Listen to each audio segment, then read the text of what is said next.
Year's resolution is just a click away. Go to Fiverr.com. Search within hundreds of digital marketing experts. Find the one and market.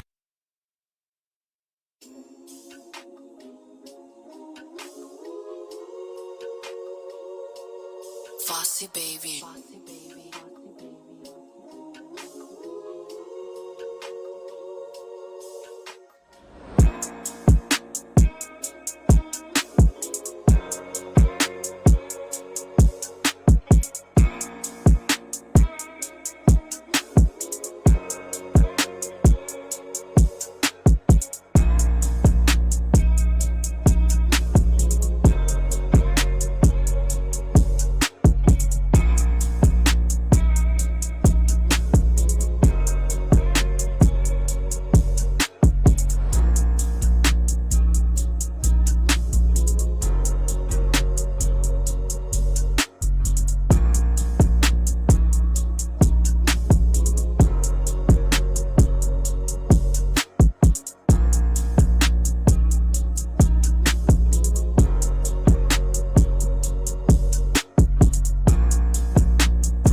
I knew it was something I forgot to do.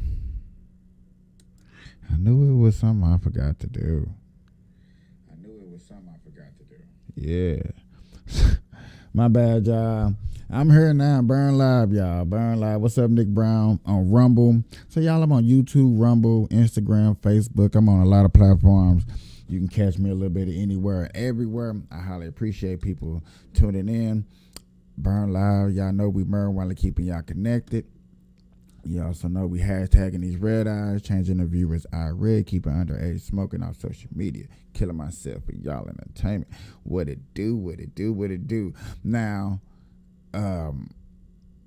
Nikki Haley and Desantis was supposed to debate. It's 5 days before we get to find out who's really going to be going up against, who basically going to be going up against Trump, who actually going to be debating against Trump, because everybody knows Trump is the forerunner. So I'm waiting on that debate, but I also had Vivi Ramaswamy and Candace Owens actually on the Tim Pool show, which I thought was cool. They are broadcasting in Iowa. Everybody's in Iowa doing a thug thizzle. So when that kicks off, either one kicks off, that's what we're going to do. Yo, ladies and gentlemen. I'm going to go in left field first to start off this show, because this is where everybody seems to be taking me.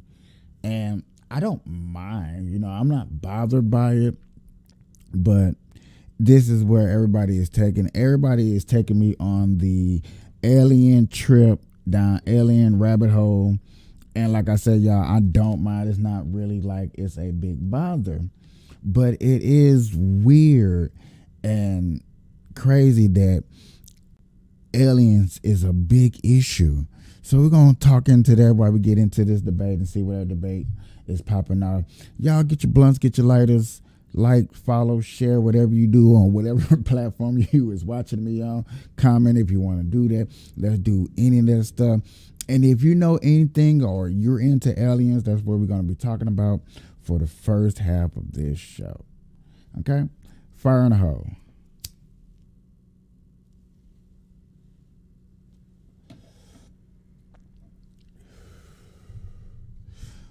So,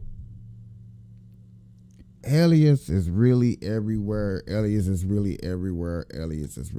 Well, Tim Pool got his podcast up and running, and he got the debate team now. Look at this, y'all. Look at this. This might be worth actually watching to see where this is going. I really want to get into aliens. Put in the comments if you're watching, whatever platform you're watching, if you want to talk about aliens, or do you want to hear about what they're talking about? You gotta get it up on the mic. Can you hear me better now? Oh, yeah. Yeah, Lou Brodkowski, of course, was already talking. Yeah, hell yeah. Welcome back, beautiful and amazing human beings of Iowa. Let's hear it from the crowd here. I think it's going to be a really awesome, incredible show. The conversation definitely is going to be spicy, I think, to say the least, with everyone here, as there's a lot of crazy things to talk about in 2024 that is already shaping up to be one hell of a year. And I will be cutting off in between talks to actually discuss something if I feel like that's something that maybe they're going a little bit too overboard. I think it's fair to say it's only going to get crazier from here. Yeah, man, deep fakes. It's going to be so wild, you guys. This ride, is this a simulation? Are we in some sort of crazy... Yes, is actually the answer. Dude. Ian was intending to make the show as crazy as possible. Let's go deep. What's up, everybody? Hello.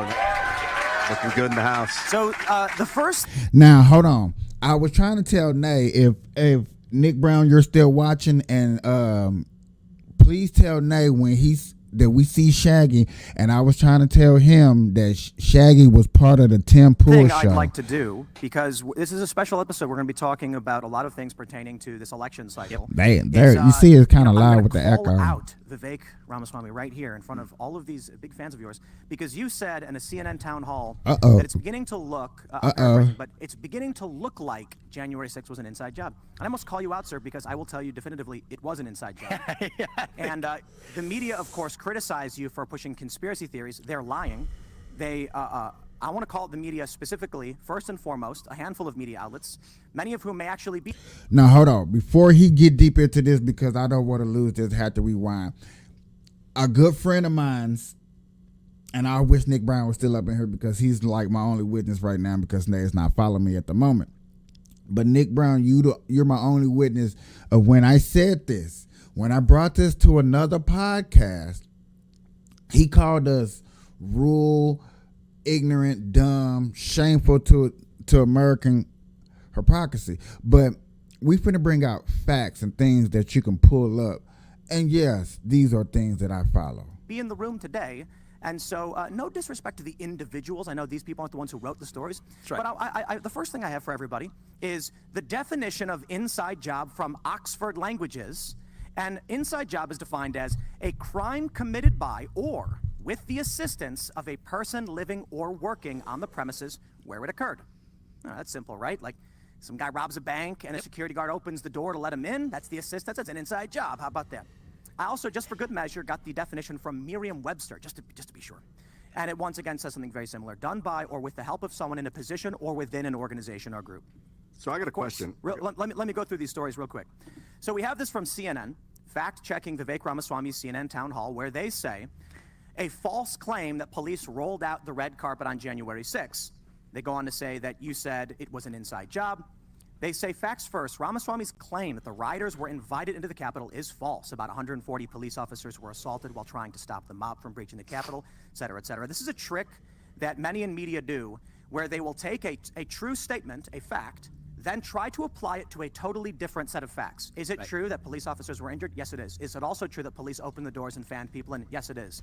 Here's a story from CNN.com that I will use to debunk CNN.com. Man who said January 6th was magical acquitted in U.S. Capitol riot case, where they say a federal judge on Wednesday found Matthew Martin not guilty of 4 federal misdemeanors related to trespassing. Martin, who worked for a government contractor before his arrest following the riot, successfully argued that a U.S. Capitol police officer waved him into the building. At least one video played during the trial appeared to show an officer moving his arm in a waving motion. Yeah, CNN really doesn't want to admit it, but let's break down the facts here. A judge determined a police officer made a waving motion. Thus, a man who entered the building felt he was invited, and thus there were no criminal charges to be had. The case was dismissed. If the police officer assisted that man, would that not be an inside job, according to Oxford? Here's an article from CNN. Joe Scarborough lambasts Capitol Police. You opened the effing doors for them. Going on to say that they politely opened the doors for terrorists who had scrawled on the door, murder the media. If the police politely opened the doors, providing assistance to these people to come in, would that not be an inside job? And how about this one from the New York Post? January 6th footage shows Capitol cops escorting QAnon shaman to Senate floor. So I have to just simply say, when we say something like it was an inside job, or it appears to be, they'll immediately respond by saying, what's your proof that the Biden administration did it? Well, I never said that. I said it was an inside job. The Capitol Police were taking selfies with people. In some instances, opened the doors and let people in. I'm glad to have called out these news organizations, first and foremost. NBC News, of course. Vivek Ramaswamy promotes January 6th conspiracy theory by suggesting it was an inside job.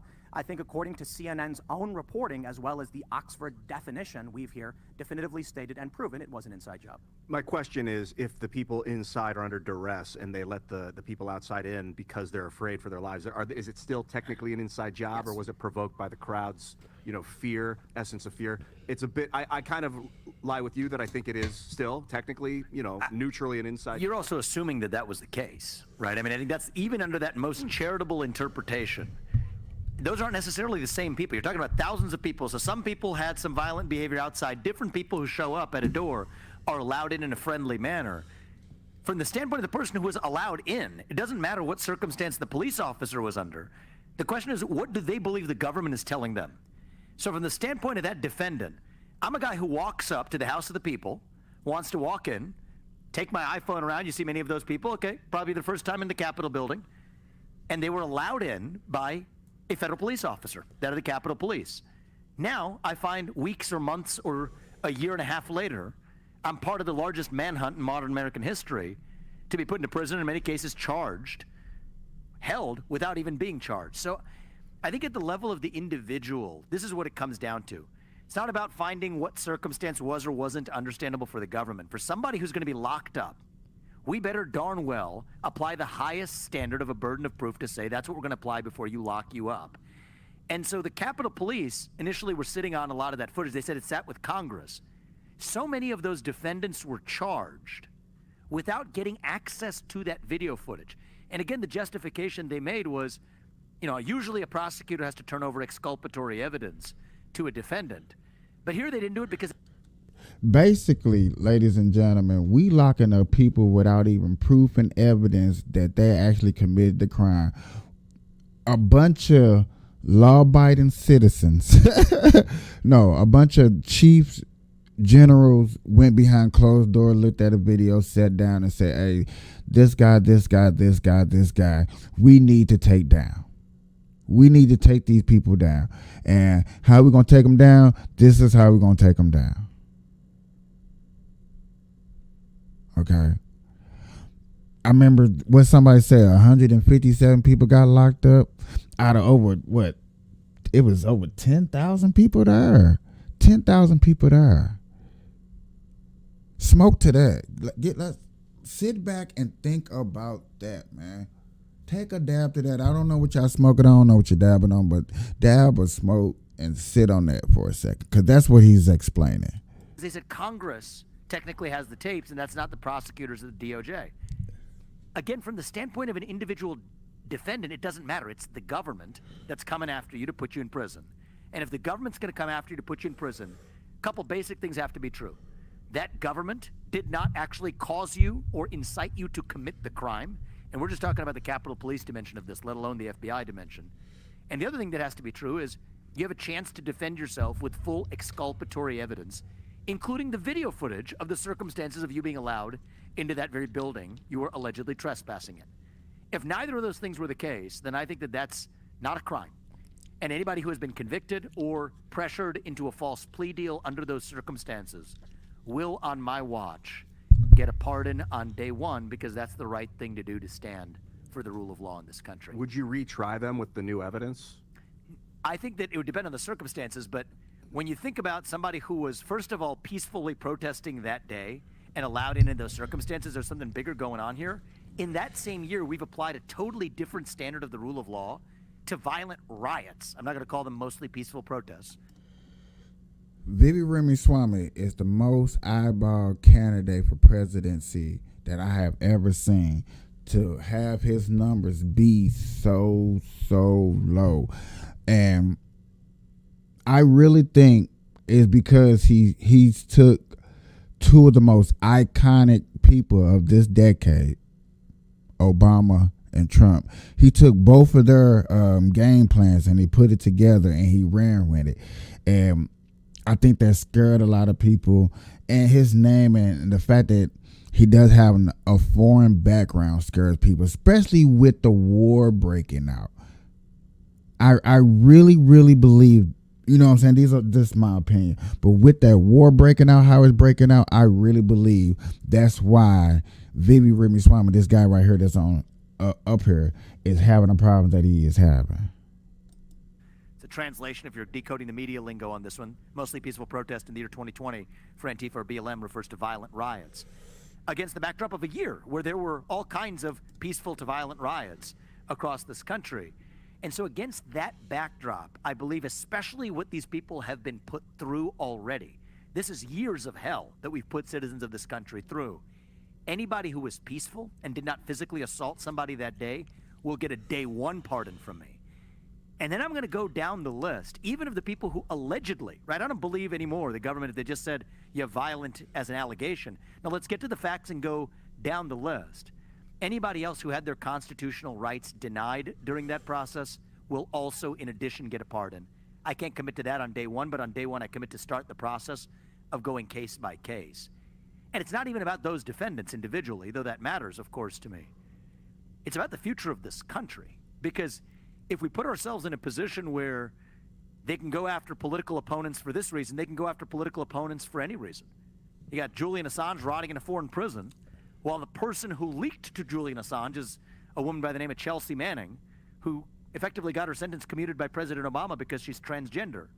I actually have increasingly concluded she's probably not even transgender, she's probably just smart, knowing that that's how you have to identify to be a member of a politically favorable class.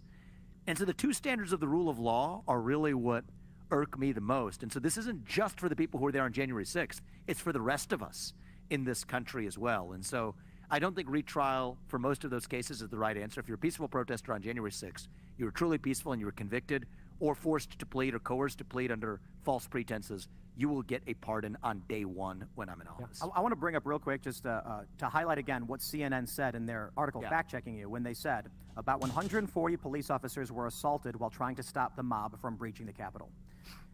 It's not shocking that almost every single news story that we hear about January 6th involves those who are acting violently. But I think perhaps one thing that we can do better, especially, we've got scanner.com, scnr.com, we have a news team, is focus on those who were peaceful, nonviolent, and showed up after the fact. I met a woman at a restaurant, and this is in the Maryland area. She went down to D.C. with her husband. This is the story she told me. She showed up an hour and a half or so after the rioting had already concluded and people were actually leaving. She walks up to the Capitol building with open sidewalks. There's people standing on the grass talking. There's people walking around. The doors are wide open. Her and her husband walk up, see people and the police standing there, walking around. She said she was in for a few minutes, asked what was going on. They said nothing much and said, okay, and she left. She was sentenced to 18 months in jail. The court did not care that she was nonviolent, that she was just a tourist who went to see Donald Trump speak, was unaware of any barricades. I think the issue is, especially for the corporate press, those stories aren't newsworthy for them. They're not going to get clicks. If you take a look at how CNN reported the acquittal of Matthew Martin, they still just don't want to admit that a police officer waved a man into the building and a judge agreed he was welcomed in. They still try and make it seem like it's all a misunderstanding and the cop wasn't waving him in. Yeah, and you know what, the corporate press piece is interesting of this because some of the people who they're now going after, there were members of the press that day in the field covering it as members of the press. But if they're part of the corporate press, somehow that was immune from investigation. You have independent journalists who are actually documenting what was happening are the ones that the Justice Department's now going after. You have the likes of Owen Schroyer, who was actually yelling, as best I know, didn't even go in the Capitol, was on a megaphone yelling 1776. I didn't think that was a crime in this country. But apparently that was, by definition. He ended up spending time, actually, unfortunately, under prosecution and under conviction. So I think it's a violation of the rule of law. I also think you haven't even gotten to the spicy stuff. But first of all, I want to say one thing. I'm glad that CNN, at least took the approach they did. Otherwise, we wouldn't be here doing this, actually. Probably. CNN, I did a town hall here in Iowa about maybe a month and a half ago where we started to talk to this woman, Abby Phillips, who was monitoring the town hall. They literally cut it off 5 minutes early. Like, literally, it was supposed to be, there was a full time, there's a full run of show. By the time I start talking about January 6th, there's only a few third rails that you really can't touch. But for whatever reason, this is one of them. They ended the whole thing 5 minutes early, trot out a bunch of different experts explaining to their audience why everything they just heard was misinformation and needed to be debunked as dangerous for the future. And then that's when they start calling us. And they actually, on YouTube, funny thing is, they threatened us with a cease and desist for putting up that town hall while Nikki Haley still sat up there for 6 months. I think part of it is, Tim, it's not just that it's less spicy for less clicks. I think there's something deeper and more ideological. Do anybody think that what we be doing out here on these podcasts are people out here debating, having these conversations? Do y'all think these are worth it, or do y'all think this is waste time? Do y'all think this is just for clickbait, or really having these discussions? Even though I'm cutting over them, I hope that y'all. I really don't want to turn them down too much, just in case they get into something. Yeah, there we go. But do y'all think that this is important? You know what I'm saying? I sit up here and I talk to people, and I have light discussions with people. A lot of people are not going to debate me on camera that are in my surroundings. You know what I'm saying? Some people are like, no, I just, I got a lot of people that just don't like these subjects, I don't like these topics. So it is what it is. I can't hate on them. I can't knock them. But do y'all really think that this is important? What be going on? Having the discussion about January 6th, having discussion about Joe Biden, having discussion about the border crisis, having these discussions for 3 or 4 hours, sitting here recording, and having dialogue. Understanding of the FBI. Is it important? Confidently say the correct answer is not to give them some new building or anything else. It is not to replace Christopher Wray, which is just a fake mirage. Get Christopher Wray out, you get James Comey 2.0. I'm convinced the right answer is to shut down the failed Bureau of Investigation, the FBI. That's the only answer that remains. And I actually think you guys are, playing almost nicer with respect to the facts that we do have. As I said, I agree that it appears to be an inside job, but we don't really know the full extent of what happened. I will say, though, it's interesting. Bro, you go around and tell some people that it's an inside job, and you will hear some people really rumble. Oh, we on Rumble. Shout out to my Rumble crew out there. Which has been, every time I go live, y'all, Rumble has really been holding it down as building a small audience. I appreciate. You know what I'm saying? I was really scared and terrified of going on here. But having these discussions, having these debates about what's really going on here, is this facts, is this fictional? Like I said, is this important? You know what I'm saying? I love sitting here smoking. I do this for free. I'm not asking for no money. You never see me put down no apps or nothing like that. You know what I'm saying? And stuff like that. So I'm really taking my time out to do this. And I'm trying to learn how to get better at doing this too. But to have these discussions and have these talks with you every day and say like, hey, yeah, bro, this is important, man. I feel like this is important. Let's not sleep on this. Now, you do got everyday people out there who's hustling, who just trying to put food on the table. And I'm looking at, okay, I see you trying to put food on the table, but this is where your dollars is going while your dollars is not going to your table. When people be mad at this and this and this, I'll be like, well, you know what I'm saying? If we start voting on this bill over here and this bill over here, we can actually change an effect. Those are things that I'm starting to look for and I want to discuss. That's why these town hall meetings and discussions like this are seeming more and more important, and I want to be a part of them and I want to discuss it. But I want to see to y'all, do y'all think this is important? What is important to y'all? You know what I'm saying? Especially anybody that's following me know that I am a marijuana group, but I know smoking y'all weed is important. Paying your bills, smoking weed is important. Taking care of your family, getting a roof over your head. I highly understand that's important. But outside of that, what is important to you? What do you want to see the future for your kids and your grandkids? I ask that question a lot because that's why I have these discussions. I've kind of gone deep on this because I think it's important, not just for this incident, but for the future of the country. You know who the Detroit field office head was at the time of the alleged Gretchen Whitmer kidnapping plot? Are you guys, is this something you've talked about before or not really? I think we have, but take it away. Yeah, this is important though to understand the nexus. It's kind of an underbelly in our law enforcement. So the Gretchen Whitmer kidnapping plot actually began as a plot to storm the Capitol in the state of Michigan. And you know how it started was people at the FBI putting people up to this. Poor guys. One of them was actually supposedly getting hot water from a Mexican restaurant across the street. These are people who are not doing well in their life, who they've put up and cultivated with $5,000 credit cards with $5,000 limits to go buy munitions and otherwise. To initially what began as a plot to storm the Capitol, but eventually ended up being a plot to kidnap Gretchen Whitmer. A good number of the people who were captured here, like we're talking about a high proportion of them, were absolutely federal informants. And yet, the Detroit field office head, and they took that all the way to trial, several of the people at trial were acquitted on grounds of entrapment. One of the jurors at the end went to one of the defendants, just gave him a hug, and apologized for what he had been through because the juror actually had to see what the FBI put these people up to. And you can't make this stuff up. In October of 2020, 3 months before January of 2021, guess who gets a promotion to be the D.C. field office head? Was none other than that Detroit field office head. And what do you have on January 6, 2021, 3 months later, is a storming of the U.S. Capitol.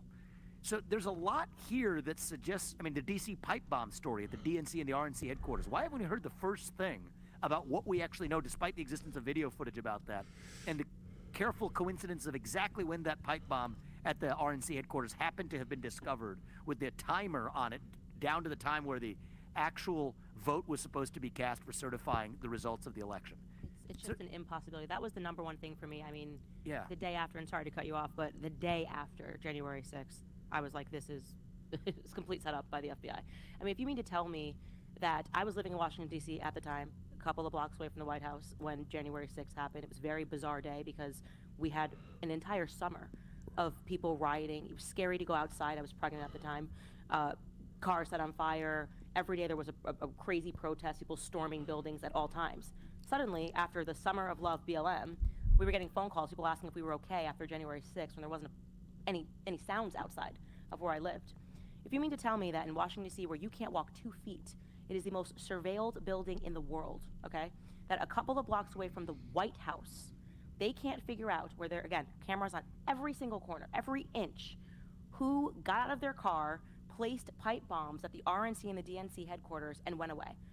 And let me tell you how extensive their search was, because this is something that people are not talking about, because you're talking about people that stood trial, and of course, that's the most important, people that are being locked up, people that have committed suicide. Let's not forget to talk about people that have killed themselves for fear of being locked up because they showed up to support the sitting president of the United States. I have 2 friends from Stamford, Connecticut, who showed up to hear Donald Trump speak and went home, okay? That was it. They never went into the Capitol building, nothing. After the speech, they didn't go up. FBI agents showed up at their house. This was a harassment and intimidation campaign that took place.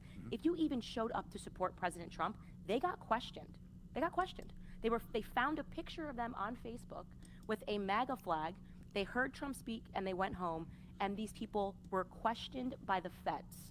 So they had enough resources, right, to send them out and hunt down people that were posting pictures, but they can't find out who just tried to blow up headquarters in Washington, D.C., a couple of blocks away from the White House. And you want to know what the weirdest part about this is, and I'm just, as I go deeper learning facts about this, is Kamala Harris, the number 2, for better or worse, to succeed the U.S. president, was at the DNC headquarters that morning.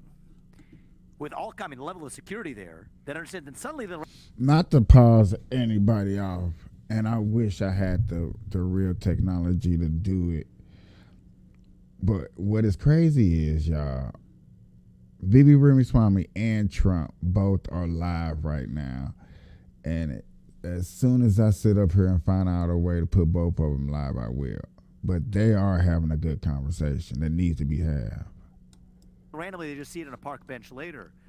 So I think there's enough facts here to know the government has not been transparent with us. But furthermore, we know Capitol Police officers let him in. We know that the video footage was selectively released, such that you did not see shooting rubber bullets and tear gas into the mostly peaceful crowd. You saw the reaction of those people hitting the Capitol after releasing that, and then you did not see initially Capitol Police officers allowing people in peacefully. It's a distortion, and we just deserve the truth. Well, I have a question for you.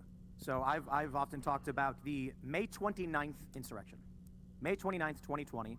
Thousands of far-left extremists stormed the barricades of the White House, fought with hundreds, if not several hundred police officers, injuring around between 70 and 140. They firebombed the White House grounds. That's true. They set fire to a guard tower, and they set fire to St. John's Church. This is the historical church the Founding Fathers would go to. It was so severe that the president was forced into his emergency bunker, thus disrupting his official duties. And really? Yes. Wow. And my question is, where was our commission? Where was the, the photos of that day when, I go to family gatherings over the holidays and I show a photo of an aerial shot of DC, which many of you may have seen, smoke rising out all around the White House and the surrounding areas from fires that were being lit. The president was forced into an emergency bunker against his will, and the media made fun of him and called him Bunker Boy for having had to experience this. Donald Trump said, I went down, they showed me, and he clearly didn't want to be there. When law enforcement then cleared out the extremists who had laid siege to the White House, I'm being purposefully hyperbolic, you understand why, Donald Trump came out the next day and took a picture, and they attacked him and insulted him for having defended the White House and a church that was set on fire by an extremist faction. A faction so extreme, in fact, that similar groups and cells within the same ideology had seized several blocks in various cities. In Atlanta, in Seattle, in their Capitol Hill occupation, and in Minnesota with George Floyd Square. Yeah. Videos emerged out of, I believe it was Seattle, of armed groups walking around with AR-15s pointing them at drivers. People of a similar or same ideology, in fact, many of these people do coordinate, engaged in insurrection. Now, of course, we can calm down and say a bunch of extremist activists rioting in the streets, no insurrection. Oh, fair point. then neither was the Capitol. Well, what about Brett Kavanaugh? Was anybody alive for the Brett Kavanaugh hearings? Do you remember them storming in, going into senators' offices? I mean, I'm telling you, D.C. was insane, and nobody cared until January 6th happened. This was like a routine thing that was happening to get their ideas across. They were doing sit-ins. They were walking in, in the halls uninvited. They couldn't get these people out. I mean, it's just crazy to think that suddenly they focused on January 6th, and it's hard to imagine that the feds were not in on it when we know we have all of these pieces of footage. At the very least. One thing, because I think there's two strands here. Both are I think there's two different points, and both are interesting. But I think it's important not to mix them up because it might risk us missing the real plot here. Which is, one is, have we applied the different standard of rule of law throughout this country over the course of 2020? Absolutely, we did. Antifa, BLM, you name it. If you have a left-wing ideology, it was a mostly peaceful protest. You ignore it. That's a glaring point and deserves to be called out. And I think that there can be no justice with two standards of the rule of law based on your political ideology. I think, to be clear, what happened on January 6th was not some small joke. This was significant in terms of the number of people, in terms of, some of the video footage the mainstream media picked out. But I think what's significant about it is we don't know what actually caused those people to act the way they did. Was it really the government instigating something that otherwise didn't exist, using it as a deflection to achieve a national security state's revival that had otherwise receded over the course of 20 years since the post 9/11 period? And so maybe I've just told you what I actually think is going on here. But that's what I think the facts suggest, is there was a reason for these people to not only get Donald Trump out of office, but to discredit this, to relegate this line of thinking, the movement behind him, to... Yo, I got a clip of Whoopi Goldberg actually saying that if Donald Trump get back in office, he's not getting out. Who out there really, really believes that? If you can... Please, if you make it this far in the show and you hear this question, please, I want your answer. Now, this is the major one I want a people answer. If you think Donald Trump gets back into office, you think without a doubt that he's going to try to be dictatorship. That's crazy for a man who got in office, did 4 years and left and fought his way to get back to this point right now to where he can run again, and people want to say that they really truly think that he is going to be in there for the rest of his life. Man. To the dustbins of history, and this was the way to do it. So I think that there was a lot of depth to this, and it wasn't just that, okay, well, like this was, these are two different standards, two different bad things, yes. But this was, I think, a very serious forethought exercise in accomplishing something. And unless we see through it, first step when you see a problem is to name it. Unless we do that, they are going to accomplish what they set out to accomplish. That's what I believe. I'd like to jump to some breaking news from today, and then we'll get into some core issues that are happening. We've got stories on immigration. There's a school in New York that they told the kids to go remote. You can't use the school anymore because illegal immigrants are coming in. We have a breaking story from James O'Keefe where he actually tracked down buses engaged in human trafficking, and they flee from him. It's really interesting. But we'll start with this story from our good friends at the New York Times. Christie caught on... I was going to talk about this too because I heard this maybe 30 minutes before I came live. Disparaging Haley and Desantis. Now, the interesting thing here is, of course, that he dropped out. But we also have this hot mic moment I want to play and get your thoughts on. Hopefully will this play properly? I hope so. Let's play it. I can hear it down here. Is there a way to get it to play on the speakers? There's no way to get it to play on the speakers? Not right now. I can't even hear it on the headphones. Okay, well, we can't play it, unfortunately. We know what he said. I've heard it. We've heard it. You've heard it. We've all heard it. So I want to clarify some things because in the tweet that went initially, that started getting a lot of play, it's got 500,000 so far. It says, Chris Christie says, Nikki Haley is, quote, gonna get smoked, and you and I both know it. She's not up to this. In regards to Trump, Christie says Ron DeSantis called him up petrified. Now, what Christie says is, Ron called me petrified that I was gonna, or something like that, and then cuts off. Someone else then intervenes and says, he's probably getting out after Iowa. I personally do not believe Ron drops out after Iowa, but I'm curious, There's a few things. Candace, you actually made a really good point about this, if you want to. So when I was sitting down, and I think I actually said this on my podcast, but during the first Republican debates, it was the energy going into it was essentially that DeSantis was going to have to come out and say stuff against Vivek, obviously, because Vivek was having a surge in the polls. And interestingly enough, he didn't say anything to Vivek, but then suddenly Chris Christie just went like an attack dog. And I just thought it was really odd. I was like, this feels strangely coordinated to me. I feel like Chris Christie and Ron DeSantis are maybe friends, and they're all friends, and they all know that this is the guy that they have to attack.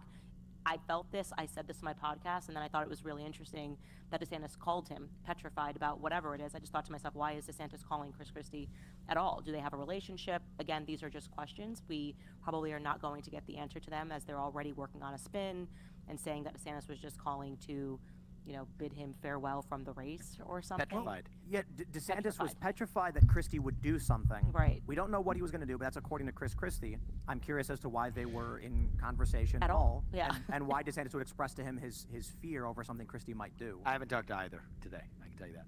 And so, The thing is, why is Chris Christie hanging around? Like, who is really sitting up there endorsing Chris Christie when he hasn't really made no pledge and effort? I know anybody that watch my show is like, who the hell is Chris Christie? You know what I'm saying? Y'all probably thinking of a jingle to jingle to the donuts, but no, I'm just curious. Chris Christie is one of the oddest candidates to ever run, and like people say, for a person who helped Trump during his campaign to backstab him, Nikki Haley, another person who helped Trump during his first campaign and now backstabbing DeSantis. It's like, what type of people you got? Like, is this the best you can put up against Trump? Really? And then you got big celebrity, people with profile, millions of followers. You know what I'm saying? Millions of followers. They sit up here and they tell you their opinion. They go get average Joe people. I am an average Joe person. I put my opinions in every day.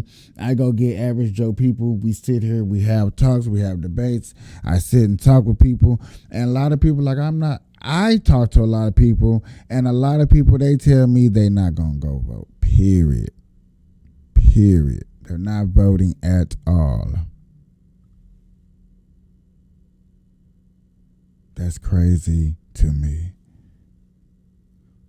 And not crazy like, I can't believe you're not voting, but no, it's just crazy to me that this is just their premonition. This is where they want to go. So I'll tell you something. I think that there's something deeper going on, and this is today a footnote. It's a footnote, but a footnote in the deeper game that's hiding in plain sight. I think, Ian, you said, is this all just one giant deep fake? I actually think it is. Yeah. Actually, I think we're witnessing a deep fake in real time, and the deep fake is this. And the people who are the subjects to it, I think every one of the people who was a subject to it, for better or worse, is falling for the deep fake, which is that this system, the system, has made a decision, the same one that they thought they were making back when Donald Trump was exiting office. Okay, they didn't get it right that time around, to make a decision that this man shall not be allowed anywhere near the White House again, period. They will stop at nothing. And at this point, I really mean nothing, to keep this man out of the White House. So what are they trying to do? I was trying to figure out for a long time. It didn't feel like it was going to be a Trump versus Biden race. There's a lot with Biden. You got the documents case coming out. Why are they trotting that against Biden after like 10 years? Hunter Biden, okay, we could have talked about it. Now suddenly it's gaining credibility. Didn't feel like it was going to be Biden. So I think incorrectly assumed that it was going to be Gavin Newsom or somebody else. This is the new puppet other than Biden they want to trot out. And I think what became increasingly clear is that they've actually found a much more convenient new puppet. A puppet who actually can give them a lot of air cover by being within the Republican Party or the guise of the Republican Party itself, and that's Nikki Haley, of course. The very people who are paying to keep Trump off the ballot in lawsuits, like Reid Hoffman, the founder of LinkedIn, or even Larry Fink, the king of the woke industrial complex, the leader of BlackRock. Look at who they're supporting. It's not Gavin Newsom. It's not Joe Biden. It's Nikki Haley, actually. And so what they want to do, to put it in plain sight, is to make this a two-horse race between Donald Trump and a puppet who they can control. I believe that's Nikki Haley. Eliminate Trump from contention, and then trot in their controllable puppet into the White House. That's the game that's hiding in plain sight, and I think everybody's falling for it, actually. I don't think they're falling for it. I think it's odd. Every time we look at the polls or the news organizations, they keep telling us Nikki is surging, and it's so obvious if you speak to people that she's not. After every single debate, they're like, Nikki won, even when it's so she's not even third place in terms of who won, and they're trying to convince us. It's Every just time, yeah. a full propaganda effort Absolutely. when it comes to Nikki Haley, and you're right. I think the part it's they're pretty falling for- sinister what they're doing, but the people, I don't think are falling for The it. only What part, and I said this plenty of time, what part I think that got Nikki Haley is the second debate where they talked about abortion. I was like, it's all set up. And they can say that, you know what I'm saying, it's a propaganda with woo. I really believe that for as women who are into the debate, who are into the president, who wants to be heard, who wants to vote, and don't want to look at Trump, they're looking at Nikki Haley. I believe there is a nice little group of people who's looking at Nikki Haley, and for them not to think that, you know what I'm saying, don't sleep on it. And this is where I'm not, because I've been watching a lot of people that was like, you know what I'm saying, you can't never be weary of somebody, even though the polls, even though that's what you see, even though what's happening, even though Nikki Haley has said what she said about the Civil War and stuff like that. I have a funny feeling that the polls ain't too far off. Like, I'm steady up here looking for the debate for Ron DeSantis and That's why I think they say they dropped out. only But part that I'm worried that people are falling I'm sure for looking for is that debate. some idea that this system is literally going to somehow stop short of Trump still literally stopping alive. at nothing to keep Donald Trump away from the White House. You think, is it Trump, or is it what he represents, the methodologies that he's used, like canceling the Trans-Pacific Partnership, kind of isolationist mentality? I think the third rails there are definitely foreign policy. I think ending the war in Ukraine on the terms that either I or Trump had suggested definitely hits the third rail. I think the preservation of the national security state is a third rail. Those are the two big ones. The preservation of the national security bureaucracy at home. You talk about the anti-woke stuff, the transgender stuff. Yeah, I mean, we have disagreements on the partisan basis, but that's all fine. It's mostly a deflection, actually. It's almost a convenient fact that Nikki Haley occasionally gets to say things that pay homage to the anti-woke movement. I don't think she has actual beliefs, but at least it's part of the cover. The real third rails are foreign policy. Keep the interventionist, neoliberal, neoconservative worldview of the U.S. as the hegemon that actually gets people to cut in on the rake here at home, the likes of the John Boltons and the Nikki Haleys. Right. And then third rail is the national security state at home. But I think in Donald Trump's case, I think that they've convinced themselves that with this man in particular, he is so dangerous to the future. He's demonstrated himself to be, their words, their view, not mine, that they have to and have a moral duty to this country. And when you believe you have a moral duty to do something, then you're bound by your more subordinate moral constraints, because there's the everyday moral norms you operate against. But if you think it's about the future existence of humanity or a nation, then those ordinary constraints no longer apply. And I think that's the mode this system is now in. The ordinary constraints are, okay, you let people on a ballot. Not anymore. You don't prosecute people for made-up crimes, especially in the middle of a presidential election. Not anymore. And if they've ratcheted up each of those times and none of those things work, I just think eventually they're just going to stop at nothing, whatever it takes to take Trump out, after they've narrowed it down to a two-horse race between Trump and Haley, which in turn is why I'm in this till the very end. And I think that we have a responsibility to this country to make sure that that plot doesn't play out. They're selling us the rope today that they'll use to hang us tomorrow. That's what's happening. And I don't want people in our movement to fall for the other part of this, to somehow think that that actually isn't going to be successfully executed. This hot mic moment where someone mutters Ron's probably getting out after Iowa. Let's imagine this scenario, that Ron actually decides, for whatever happens in Iowa, his showing wasn't good enough and it's time to end this race. The worst possible thing imaginable would be you then leaving the race as well, because it would by default give us either Trump or Haley. And I'm definitely not. Exactly, And for that reason. That's a nightmare scenario. But, look, I think, I have my own views. I think we're going to deliver a major surprise here in Iowa. We can talk about that separately. I think we're going to shock the system, and the vibes on the ground are very good. But as part of the 50,000-foot view here, I actually think if you play this out intuitively, it feels like the next step in the game among the corporate candidates is Ron would make a good vice president for Nikki, right?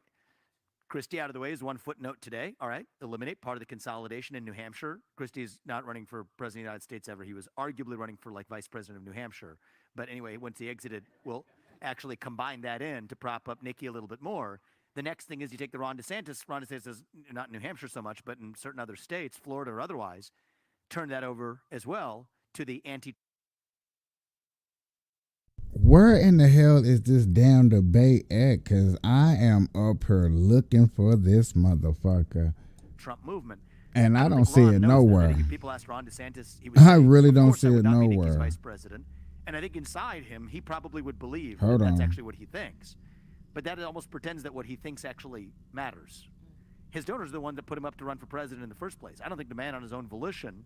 I think there are other people who put him up to run for president at a time where it didn't make sense for him to do it. The same people are going to put him up to be Nikki's vice president. So you play this forward, that's where this goes. Final step, take Trump out of contention, trot the corporate puppets into office.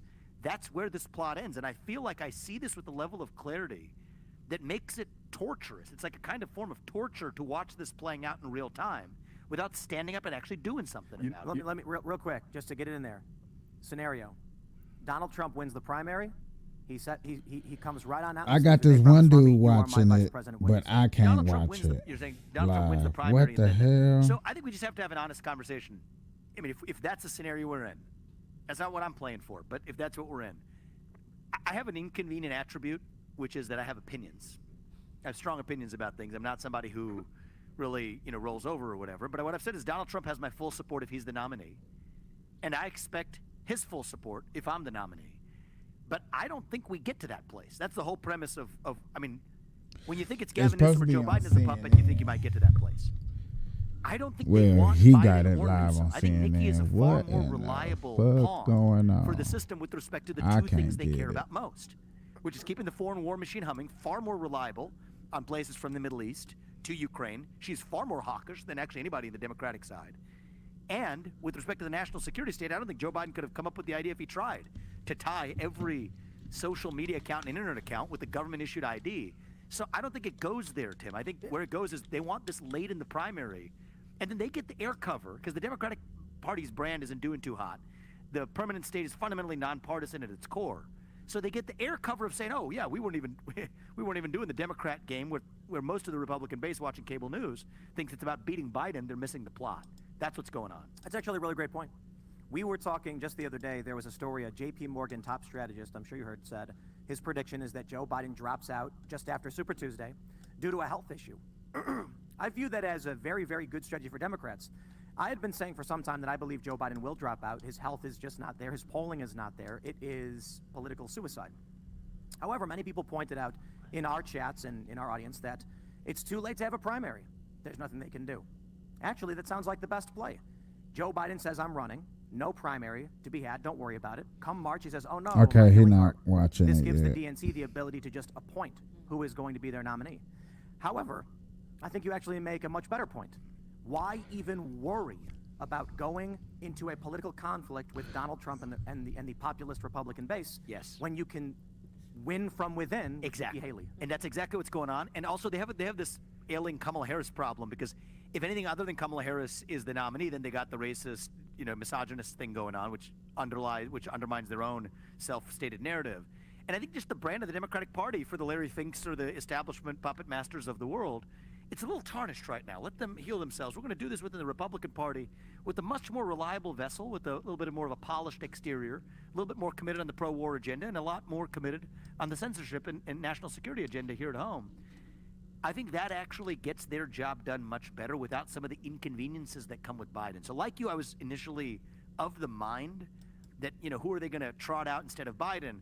And nothing quite really, the shoe didn't really fit with any of them. Michelle Obama, Gavin Newsom. And then you see it's just staring in plain sight. They're already halfway through doing it within the Republican primary, and then it's game over, and they get the air cover of saying they weren't even propping up Democrats. That's what's going on. Let's jump to some stories on some key issues. I have this tweet from James O'Keefe. This video was pretty shocking to watch. There have been reports about buses that have been trafficking illegal immigrants. In fact, I can say this as well. I have personally confirmed the existence of major airline boarding passes that state no name given. This story was broken by Ashley St. Clair. We're still waiting on vetting and development. So by all means, Anyone in the press who wants to doubt this story, you feel free to do so, but I will put my reputation on the line and say, I have reviewed the materials. It's more than just a boarding pass saying no name given. We've had our own employees at Timcast witness on these flights, doing these events, planes full of illegal immigrants carrying these bags with instructions. They don't speak English. Someone is doing this. And it may be not just, we know the Biden administration has been facilitating much of this. We know this because back in 2021, there was a report about migrant children, illegal immigrant children, being smuggled on flights in the late hours, or the early hours of the morning, into places like Tennessee and Westchester. And we from those stories and from the expansion of them, we know that exists. We also know that, yes, Greg Abbott and other governors have been sending illegal immigrants deeper into the country in various places. The question is, why is this happening? Why isn't our border being secured? Why is it that when James O'Keefe, and this video it's crazy, they follow a bus carrying these illegal immigrants, the bus tries to hit them, the bus tries fleeing and swerving through the road, going on and off exits, trying to lose them because journalists are following them, and then actually stops and does not release its passengers and then leaves again. Something about what they're doing has them scared someone will find out they're doing it. But I'll give you one quick story that happened to me personally. Outside of this, Ashley St. Clair showed me the materials. It's a boarding pass that says no name given. Do you want to board a major airliner with people? Our security, our TSA has no idea who these people are, where they come from. I was in Chicago over the holiday. We flew on a private jet. How about that? It's really fun, isn't it? And our shuttle bus driver said the other day, a 737 came in, and we were told by our bosses that it was the Blackhawks. How fun is that? Oh, you're gonna get to go service a plane, pull out the luggage for a famous hockey team. He said when they pulled up to the plane and opened it up, there were 3 garbage bags in the forward cargo hold. That's it. No luggage, nothing. They then found out that the entire plane, 140 passengers, were illegal immigrants, and he said it was Swift Air. I don't know. That's what he told me. I asked him, did they lie to you, claiming it was the Blackhawks, because you would not have served that plane had you known you'd be facilitating illegal immigration? And he went, bingo, exactly. So my question now is, with all of this news breaking, and this is a massive story, I'm interested in your view on what's going on. I want to know how you plan to handle it, what you would do, and I also want to know your position on how do we handle the fact that there are federal law enforcement officers actually facilitating this? Yeah, well, I think before he answer as what he would do, what would we do as normal citizens if we found out what do we want to happen? What are the consequences that we like up and down the chain, whoever was involved with this link? Because like I said, everybody make TikToks and everybody make clickbaits and everybody make whatever. But you know what I'm saying? Some people do be putting information out there just to get out there information so people ain't sleeping on what's going on. And they're saying that, well, it was a lady, like I said, I don't know if it's real, but the lady said that they got special people going down there to some of these countries and telling people to head up to America with a book bag, a map, a couple of waters and stuff, you know what I'm saying, and come to America, they got you.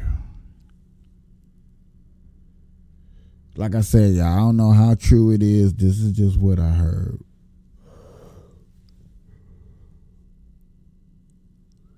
I think it's pretty wild and amazing and crazy. If this is true, if this is happening, then yeah, we need to change. We need to change our ways. No matter and the man and the mirror. You wanna go? Yeah, I'm talking about it. But that's what's gonna have to happen, dog. I think, especially if they're doing what we just heard. Somebody needs to go to jail. We don't need no pat on the back. We don't need nobody disappearing. We don't need them to escape the country and be like, hey, I'm hiding over here because America wants to help. No. They need to be held responsible. Somebody needs to do something up in this mother. For real.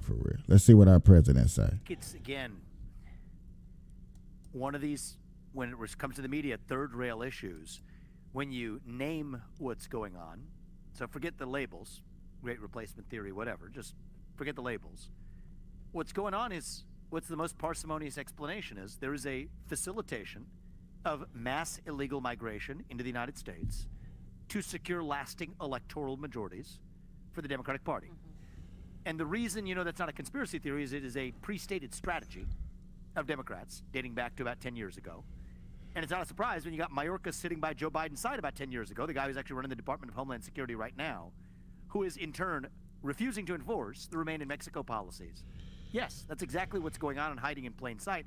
And the math makes sense. It works. So now you have AOC coming in for cover in recent days, this was yesterday or the day before, saying that actually the right solution isn't building the wall, but to document the undocumented, which is the next step to them participating in those elections. And so it's, if somebody tells you this is what I'd like to do, then they take actions consistent with achieving what they'd like to do, and then consummate it by actually doing that very thing in changing the composition of the electorate and translating into who actually ends up voting in elections. You tend to believe that that's the most parsimonious explanation, not something else that we're otherwise struggling to figure out how to solve. Well, once we figure out how to solve that, we realize it's not a technical problem. I think, and sometimes it's what bothers me in a lot of the border discussions is people will get into some sort of, and I've done this too, I'll get into technical details. Do we need aquatic barriers in the Rio Grande? What do we think about the airlines? How should they be conforming the standards to the other people at the TSA, the thousands standing around, as I call them, at the airport, or what are they doing? None of that matters. Actually eliminate the intention. Get the intentions in the right place. Say our intention is for people who enter this country illegally to not be in this country. Technically, it becomes actually a very easy challenge to solve. Militarize the southern border. We're militarizing other people's borders. How about militarizing our own with our own military? Militarize our border, as we are doing and should not be doing for others. Use the aquatic barriers in the Rio Grande. Stop giving money to Central America. Most of the people coming through Mexico, 80% of them didn't start in Mexico.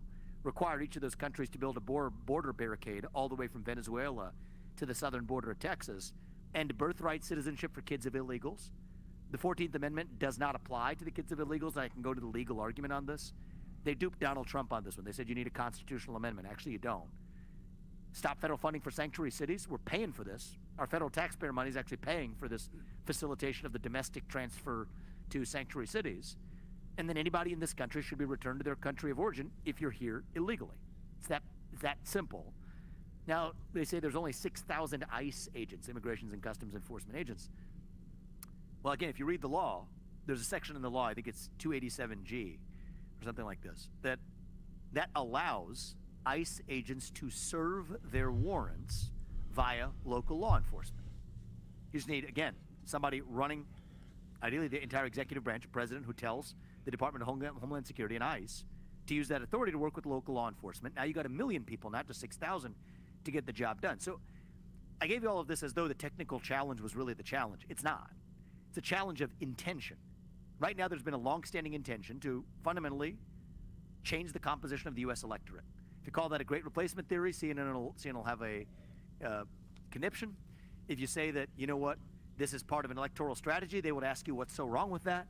But either way, we got to at least air what it actually is to be able to have a debate whether this is desirable policy or not. But if you say if you like it and if you support people coming in and replacing the local population, you of course get promoted by the corporate media. Yeah. There's crazy stats out there talking about how there's more illegals brought into the United States than actual babies born inside of this country. This is the weaponization of that's the crazy. third world into the United States. That's going to create a super elitist Uber class and a poor poverty everyone else class. This is far beyond just even a great replacement. This is essentially the destruction of this country from within. How can we roll this back? How can we go back from hundreds of thousands of people coming into this country in such a weaponized way? Millions of people. Yep. Well, you can draft them into the military. I mean, Send them to Ukraine. Huh? Because the idea of mass deportations is like a storybook Nazi Germany visage. Like I can see the images of like newly deputized ICE agents, like a 19-year-old cop going and like grabbing some woman and pulling her out of her house and her screaming as the baby's lying on the ground. Like the world will not tolerate it, even our own country. As much as I'm not saying that deportations are off the table, but that's the imagery that would be swung with something like that. So what do you do? Send them into the army? Go let them earn their citizenship by fighting in the Ukraine? I don't know what the plan is. The only thing I would say about that is, one is I do favor in substance doing this as humanely and respectfully as possible in substance, largely because for many of these people, if I would have said some shit like that, boy, you two would have tried to cut me down. If I would have said some shit like that on my mama, on me, they would have tried to cut me down. They would have tried to cut me down. It's not necessarily their fault, right? If you're sitting in Honduras or wherever, and you got a U.S. president and an entire apparatus that's giving you a wink and a nod to come on over, who knows? Maybe if many of us were in their shoes, we would have done the same thing, especially we're parents of children who want better lives for our children. So I just think it's the right thing to do for this country because we're a nation founded on the rule of law. That's not something that's necessarily hostile to most of those millions are not otherwise innately bad people, but these are people, regardless of whether they're good people or bad people, we're a nation founded on the rule of law. So I can't, with my level of sort of moral clarity on this, I can't be a father of two sons in the White House, tell them they have to follow the rules when I'm leading a U.S. government that actively isn't following its own rules. And so I think as respectfully and humanely as possible, we have to return them to their country of origin. But Ian, there's a philosophical point here too, which is, I think once we fall into the trap as leaders of trying to make decisions based on how we fear they will be portrayed, then we're done making the right decisions and we're just down the road of actually dancing to what we think we're going to be portrayed as. And it becomes circular. Whereas I think the job of a good leader is to do what is right, and when the public does not agree with you, to persuade them of the fact that that was still the right thing to do. I do think the public are now very aware of the problem that's happening right now. I'm totally comfortable with mass deportations. I could definitely stomach watching mass deportations happen. I mean, we've been forced to stomach watching it happen the other way. I don't know if I'm broken on the inside, but I mean, reading these stories about people that can't afford groceries and yet are having to watch buses and schools emailing them saying, hey, don't come in today because we've decided to give the school that you've been funding for years with your tax dollars to illegal immigrants so they could sleep. I feel bad for those people. You know what I mean? I feel bad for the American people that are looking at are suffering at the gas pump, suffering at the grocery stores, and constantly being told by the left that you need to feel bad for someone else somewhere more than you feel bad for yourself. I think it's time for Americans to get a little bit more selfish in that regard and stop. And I think they will do. I think we're suffering enough now that people are going to. Yeah, you got to militarize the border. There should be, I mean, I don't hear this enough in the rhetoric, but there should be machine gun nests pointing outward away from our borders saying, but then what you need is a leader at the top that's not waving people in, because if they're waving people in, no machine gun nest. We're not going to do that. But I think that unless you tell them to stop coming, and I mean you do it with more than just your words, that it's not good. The problem isn't going to. Well, I appreciate what I would describe as Ian's big ask.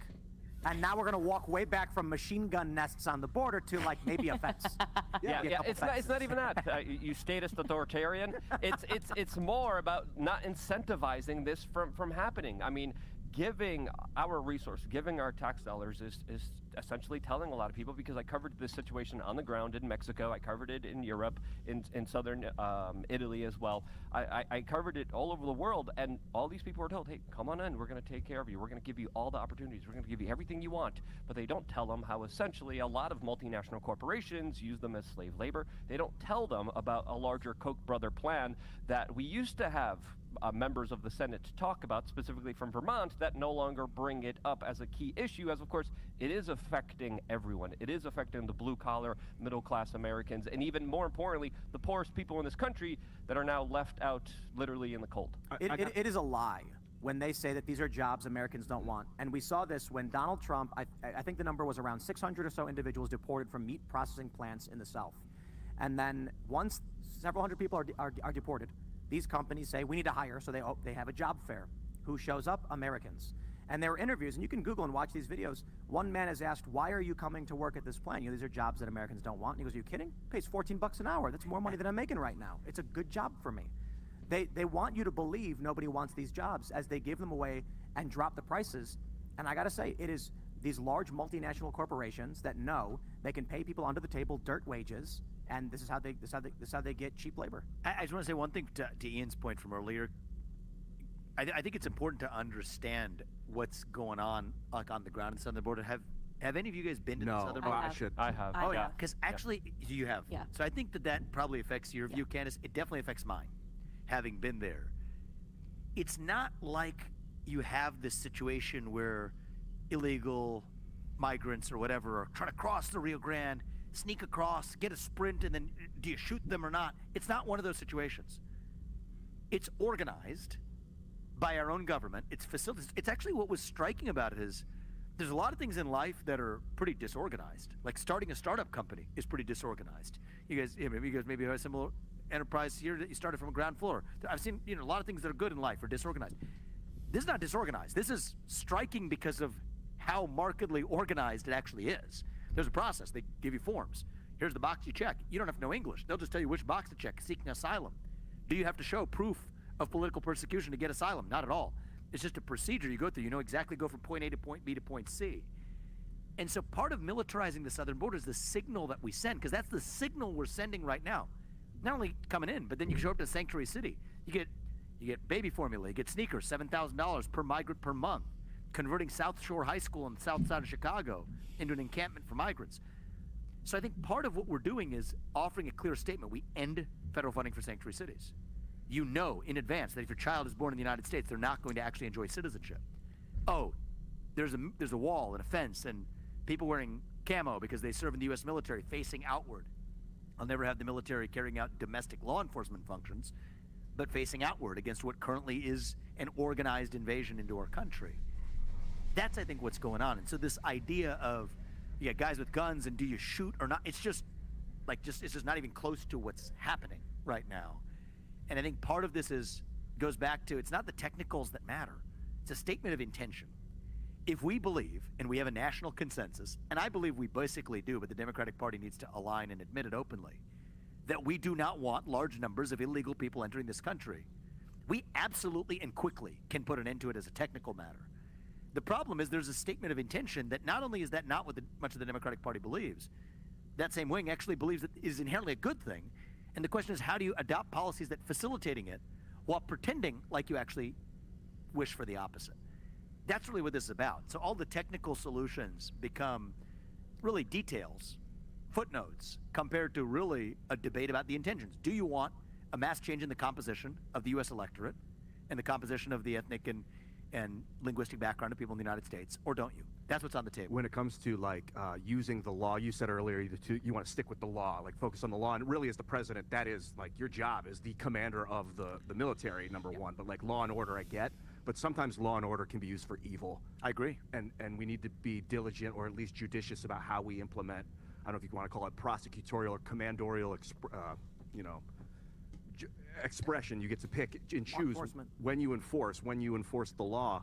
So like deportations, I'm still, my jury's out on this one right now. It was for me for a while too, but I think that's the only. I mean, I feel nothing. Yeah. Look.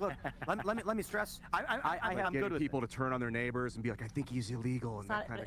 Yeah, we're not talking about that. But look, humans can do bad things. I actually have a tremendous amount of respect for people who are willing to traverse miles through desert, dozens or hundreds or thousands of miles, because the dream of America is so incredible. But it's got to be a legal process. But it's not even the dream that's being sold to them anymore. It's just the idea. You're being offered free stuff now. You know what I mean? This is not the American dream, and I'm suffering so much in this country, and I'm willing to traverse through the desert for an opportunity. Like you said, it is now systematic.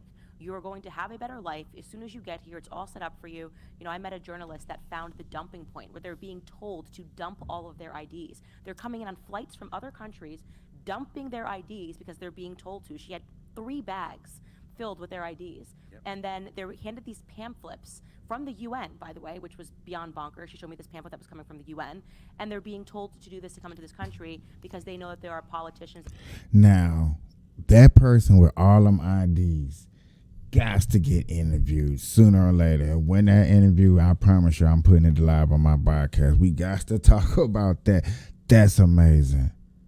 They're setting up an entire system for them where their lives will be better. So this is not the same mentality. People that are coming at the border right now, we have to let go of this idea that they're just these suffering people who are willing to do anything for an opportunity. They're just being offered handouts at the expense of the And American it's like an people. assembly line to bring them in. Yeah, That's free what it health is. care and free, Free everything. gender So, changes. Yeah, it's as well. lottery I'll tickets use it as to segue. One of the things I've heard quite a bit, many people back in my hometown, Chicago, have said, I can't afford to pay the rent. My groceries are too expensive. We just went to Hy-Vee grocery store out here. It was great, but it was expensive. I mean, I got 3 things of salami. I always love buying salami and cheese dip. A couple things of heavy whipping cream with our coffee. 4 grocery bags. It was $300 bucks. To be fair, we got some vitamins and some protein powder. I know there's a little bit more expensive, but I was surprised to see this little bit was so much. And I hear people say, why are, in Chicago particularly, when I went and visited home, they're paying these people rent, they're putting them in hotels, they're giving them our schools, they're getting a free pass from our tax dollars, and I can't afford to pay rent. Right. I can't afford to survive. So part of the immigration issue that many people are feeling is the economic hit they're taking.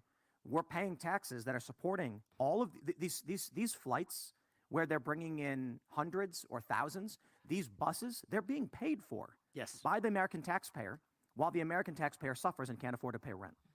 Yeah, and I think actually that's what makes this a nonpartisan issue. This should actually be a slam dunk issue for us. So this was your hometown, Chicago. I didn't realize that. I visited the south side of Chicago earlier in this campaign, which is a very traditional campaign. South Shore? South Shore. Yeah, right on. and a couple of different areas too, but we went to South Shore High School is where we finished the day. And, oh, really? That's where you grew up? Midway Airport. Oh, 2 blocks away. All right. Well, good deep dish pizza and all that. You know, It's called soup. There's some things to like. Well, that's the tourist stuff. Art Come of on. pizza. Check it Yeah, out. I mean, but that's what I am when I go. I mean, we don't get to go to Chicago every day, so we pick some on the way out. But it was interesting where it was a room full, maybe like this one, a little bit different ethnic composition. It was 95% black, 150% Democrat, as they told me before you went. Maybe that's how they count their votes. But anyway, it was interesting, right? The first part of the exchange was contentious because some people came with some questions that were. I think there were some people who had some real animus to me in that room. One woman, she asked me a question, walked straight out because she didn't like my answer on racial reparations. But actually, things changed pretty quickly when we got to the question of illegal mass migration, where they're literally converting the local high school into an encampment for migrants at a cost of $7,000 per migrant per month, when the people in that community, Americans, are asking the question, what about me? And actually later it came up, somebody else asked me on their own, I wasn't bringing up foreign policy, why are we sending our money to Ukraine? Almost challenging me like I was a person who would, presumably because of being a Republican or whatever, believe that this was a good idea. And I explained that, no, this is actually a very bad idea. We should not be doing this. And we actually left with a lot of common ground on both of those issues, which is why I think it's actually very important not to see the America First movement through the prism of even the Republican Party. I mean, the Republican Party means very little. It doesn't mean anything to be a Republican. Well, it doesn't predict what you mean based on foreign policy. It doesn't predict what you think about free speech. It doesn't predict what you think about national security, state overreach. So that label means a lot less. But I think that because of what you just said, it's expensive right now. People are struggling in this country. This is something that should cross partisan lines, racial lines. I think there's an opportunity for us to deliver a landslide election in 2024, and a landslide minus some shenanigans is still a win, which, I think is something we have to prepare for, and that's kind of my whole MO in this thing. I saw several polls. Many of you may have seen them. The youth vote swinging towards Donald Trump. That's pretty shocking. But I have to imagine if, from where I grew up in Chicago, I've got my relatives talking about, they're talking about building physical encampments, taking a whole area in the South Side and building a camp from scratch. I remember when I was 16, I got my first paycheck. Doesn't everybody remember that? And you're like, I was supposed to get paid, $8 an hour. I worked X amount of hours. And then you look at your check and you're like, where's my money?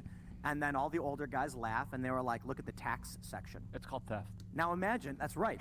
Now imagine 16, 17, 18-year-old kids working their first job or whatever, get that first paycheck. They see how much money is taken from them, from their hard labor. They work their fingers to the bone. And then at the same time, on the news, your tax dollars, $7,000 per person per month. We're talking about $84,000 a year for free to people who are not from this country, who have not worked for this country. And you, hardworking young man, have a third of your income taken by the government to give to them. And maybe it's because we have a $34 trillion national surplus to spend on this. No, I'm just kidding. It's actually a $34 trillion national debt. We're already in the hole. And so, anyway, I do think that the silver lining in this is that the more we kind of talk about this through classical Republican versus Democrat, fire Biden kind of mentality stuff, which is super boring and not the right way to look at this election, I think the more we're going to fall into the trap of getting another 50.1 election where we're playing tug of war and MSNBC's trotting out the winner 6 days after the ballots are cast. That's not the direction we need to go. I think there is a movement that transcends partisan and racial boundaries. I think it transcends national boundaries right now too, in many ways, what you see in certain other countries. But in this country, I can get 75-80% of this country agreeing on many of the things we're talking about right here. Hypothetical, you get elected, day one, what do you begin doing to help alleviate the stress on the economy and the average person to help them increase their standard of living and better the economy? Yeah, look, I think that there's some very basic things to do. One is the easiest thing you could do to alleviate both the national debt and the economy at the same time. There's a lot behind this, but I'll just get to the punchline. Get the oil and natural gas out from underneath our ground. We know how to do that. Sell it and buy down about $8 trillion of our national debt. That takes us from 34 to 26. Ladies and gentlemen, so the debate is happening, and I'm finna go over there to listen. I can't actually find it myself, which is kind of disappointing, but yet again, it's happening, so let's hear what's going on. In Florida, I banned China from buying land in our state, and we kicked them out of our university. That's what you need to be doing. We're going to talk about China in a little bit. I want to talk about the economy, which according to a recent Des Moines Register poll shows that the economy is the top issue for caucus goers here. So Governor Haley, the rate of inflation is down. Prices, though, are still high, and Americans are struggling to afford food, cars, and housing. What is the single most important policy that you would implement as president to make the essentials in Americans' lives more important? I think we have to acknowledge that Republicans and Democrats have both done this. I mean, the fact that they've done all of this wasteful spending, they did a $2.2 trillion COVID stimulus bill that expanded welfare, that's now left us with 80 million Americans on Medicaid, 42 million Americans on food stamps. That brought us the fastest recovery of the G7. I think it's time we have an accountant in the White House. We have to have someone that respects taxpayer dollars. And we'll start by clawing back $100 billion of unspent COVID dollars that are still out there. We'll go in, instead of 87,000 IRS agents going after middle America, we'll go after the hundreds of billions of dollars of COVID fraud, $1 out of every $7. Give if me a break. 8% of our budget is interest, quit borrowing, cut up the credit cards. I had to balance a budget as governor. You have to balance a budget every day. Why is Congress the only group that refuses to balance a budget? We'll stop the spending, we'll stop the borrowing, we'll eliminate the pet projects and the earmarks, and I'll veto any spending bill that doesn't take us back to pre-COVID levels. And then we want to make sure that we allow the middle class to breathe. We're going to eliminate the federal gas and diesel tax in this country and cut taxes on the middle class and simplify those brackets. And then we want to make the small business tax cuts permanent. They made corporate tax cuts permanent, but they made small business tax cuts temporary. Small businesses are the heartbeat of America. We need to prove it by making those tax cuts permanent. Governor DeSantis. Every answer is always just give more money to corporations. Every single answer. And they're like, but don't worry, we'll help regular people by eliminating the gas tax, which is like 2 pennies per gallon. And that's what I would bring. I've spoken with Iowans, visiting all 99 counties, and also folks all across this country. The American dream is slipping away. People are working hard. They're getting the most out of their God-given ability. They're doing everything right, and they're falling further and further behind. Trying to afford a new home today, your monthly mortgage payment would probably be twice as much as what it would have been if you were starting out 5 years ago. We have to make the economy work for those folks.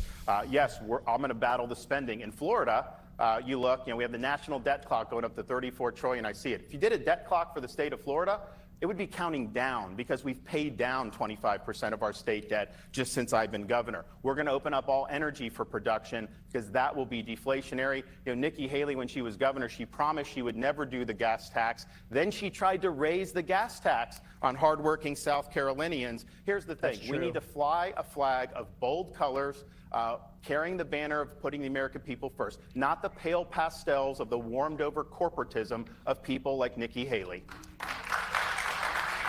Governor Haley, I want to bring you in, but because Governor DeSantis mentioned the gas tax, you do want to eliminate the federal gas tax. And that tax generated approximately $40 billion in 2022 and helps pay for road construction and repair. So how would you fix America's roads and bridges if you take that money away?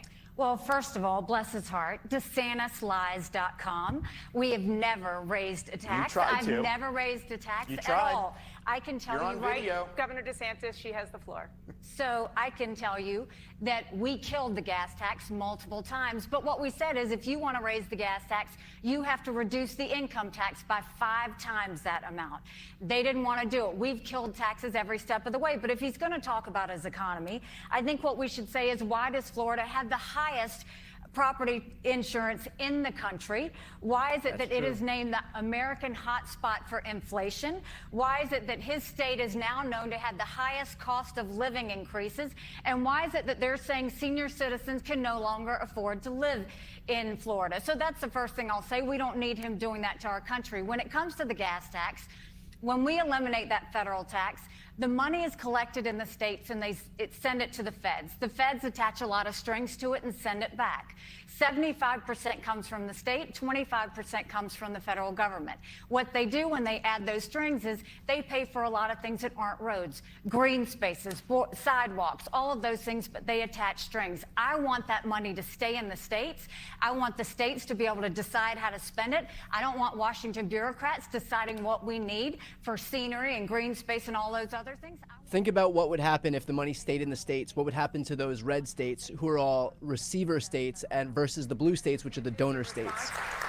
Well, she kind of admitted that she did try to raise the gas tax, and she's on video saying this. I know she'll say it. She never said it, but she you is. Snippet that. You took a little piece of that. That is not true. She also raised taxes. She raised Governor Haley, taxes when she was in DeSantis South Carolina. That's on the record. And she even proposed a tax on groceries at one point. But I'm just thinking, have you seen your grocery bill lately? That's one of the things that's hitting working people the most, that groceries are going up probably twice as much what you do. But I also think it's important that we lift people up. So in Florida, we eliminated all sales tax on every baby item. Diapers, wipes, strollers, cribs. We want families to be able to prosper in this country. One of the things that's causing so much problem is the breakdown in the American family. We've done a lot in Florida to be able to rejuvenate that, but we need to make it easier for people to raise children in this country so that we can have strong families in a strong country. Governor DeSantis, at a CNN town hall last week, you said you support a flat tax, which is a single income tax rate for every American. Under your plan, would working families pay the same tax rate as billionaires? I would only do it if people are better off than they are now. I mean, I want people paying less taxes. Actually, if you think the last year we have numbers for, the federal government took in the highest percentage of taxes from the economy since World War II, and yet they're going deep into debt. We have a spending problem in this country. It's not a tax problem in this country. And if you had something that was simple and transparent, not only would that be better for economic growth, it's also better to end the weaponization of government. The IRS has been weaponized against conservatives going back to the Obama administration. I was there for that. No one's been held accountable for doing that. You look at the Federal Bureau of Investigation, the Department of Justice,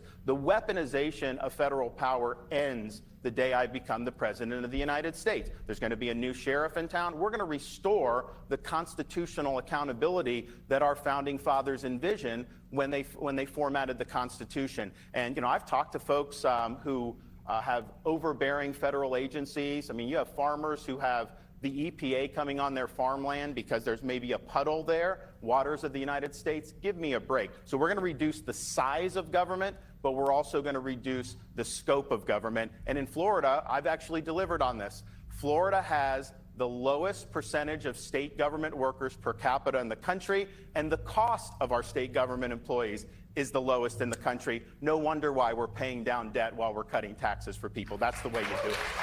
Governor DeSantis, 15-second point of clarification. The question was whether or not working families would pay the same amount. They would pay less than what they're paying now. The way I view it is, okay, you'd exempt people, so you would pay no tax for working class people. It would only be as you get above, because I think the first 40, 50 grand, that's just to subsist. And even some places you can't even do that. So you would have no tax up to a certain point, and then it would just be a single.